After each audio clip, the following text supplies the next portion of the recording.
Hello guys, pag-usapan lang natin ang breaking news. May pasabog na naman kasi ang bali-balita at exclusive na pinag-uusapan ngayon. Nakakabaliw na balita. Kat, yan ba sinasabi mong ready ka nang ma-inlove muli si Mayor na ba?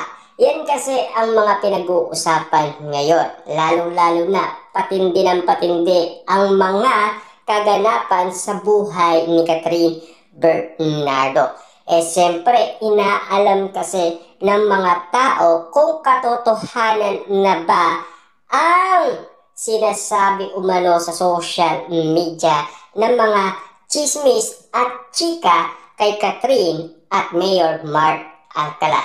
Lalo-lalo na kasi ang unang nag-update sa atin nito ay si Ogie Diaz. Siyempre, ang pinipilit niya noon, jowa daw ni Catherine Bernardo si Mayor Mark Alcala. Hanggang sa dumami ng dumami umano ang nakakaalam. Siyempre, spotted nga naman kasi si Catherine Bernardo sa BGC sa parking lot na may kasamang bodyguard daw. Kaya hindi malapitan. Baka nga naman kasi maka-istorbo daw ang source ng balita. Kaya nga naman kasi napapag-usapan si Catherine Bernardo at Mayor Mark Alcala. Hanggang sa parami ng parami ang nababalitaan natin kay Catherine Bernardo at Mayor Mark Alcala. At siyempre, ito ang pinakamatinding pinagkaguluhan sa social media. Ang chika kay Catherine Bernardo na siya ay spotted umano sa NAIA at nauna nga naman siyang umalis kay Mayor Mark Alcala. Pero ang chika kasama ni Catherine Bernardo ang pinsan ni Mayor Mark Alcala. At siyempre, naispatan din naman kasi itong si Mayor Mark Alcala na papuntang Australia dahil spotted siya sa NAIA. At lalong-lalo na, hindi na naimik umano ang balita. Sila na mismo ang nagtanong sa NAIA kung ano nga ba talaga ang ganap ni Mayor Mark Alcala at Catherine Bernardo. Kung katotohanan ba ang trending na balitang nagkaroon ng resibo kina Mayor Mark Alcala at Catherine Bernardo na pinapatunayan sabay daw silang aalis at magkasama. At iisa lang daw ang eroplanong sasakyan nila. Pero nang dahil sa update sa atin ng balita, naging malinaw lahat ng usapin. Papaano nga naman kasi? Hindi naman daw magkasamang aalis. Nauna si Catherine bago si Mayor Mark Alcala. Pero ang bagsak ng eroplano nila ay sa Australia. Magkaiba lang sila ng destination na pupuntahan. Kaya nga naman kasi medyo nalilito umano ang karamihan. Pero sa dami-dami kasing napapansin ng karamihan, nagiging katotohanan na para sa mga tao. Kasi kita nyo naman, no? Hanggat merong naririnig ang mga tao na usapin patungkol kay Catherine Bernardo, lalong-lalo na kay Mami Bernardo, naging sapat na yon para sa ibang-ibang mga netizens at lalong-lalo na sa mga sausawerang kapitbahay. Siyempre, hindi pa gaano naniniwala ang mga Dilulu fans hanggat walang lumalabas na resibo at ebidensya. Kaya nga naman kasi ang mga Dilulu fans ni Catherine, pinaubaya na sa kanya ang desisyon. Ano man ang desisyon ni Catherine Bernardo, doon sila, diba?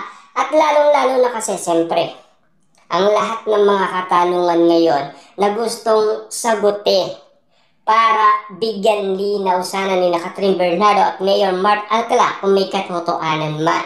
Kaso tahimik pa rin. Wala silang maisasagot. Deadma lang sila. Diba? Kung magsasalita man sila, kung sakasakali man, siyempre deadma pa rin sila. Hindi nila aaminin kung ano man ang namamagitan sa kanila. Kasi alam niyo naman siguro, no? Ang gusto nila, meron silang privacy sa kanilang relationship. Lalong-lalo na kasi mayor si Mark Alcala. Si Catherine Bernardo, isang artistang sikat na sikat umano. Lalong-lalo na. Kitang-kita niyo naman siguro, no? Na kapansin-pansin na ginagamit lang daw si Catherine Bernardo. Yun kasi ang pagkakaalam ng karamihan. Lalong-lalo na, meron pang sinasabi ang karamihan na red flag daw itong si Mayor Mark Alcala. Pero ano nga ba talaga ang nais nilang ipunto para sa kaligayaan umano ni Catherine Bernardo? Eh siyempre gustong magmahal ni Catherine Bernardo. Gusto niyang umibig muli, lalong-lalo na sa katulad ni Mayor Mark Alcala. Ika nga kasi ni Mamu. Madalas niyang kausap si Mayor Mark Alcala at lalong-lalo na madalas daw silang lumabas. Pero take note hindi lang naman si Mayor Mark Alcala ang nabanggit ni Mamu. Tatlo daw sila na nanliligaw umano kay Catherine Bernardo. Puro non-showbiz. Walang mga artistang nabanggit si Mamu sa ula niya kay Catherine Bernardo. Kita niyo naman, di ba? Tugmang-tugma talaga ang ula ni Mamu kay Catherine Bernardo. Talagang jackpot umano.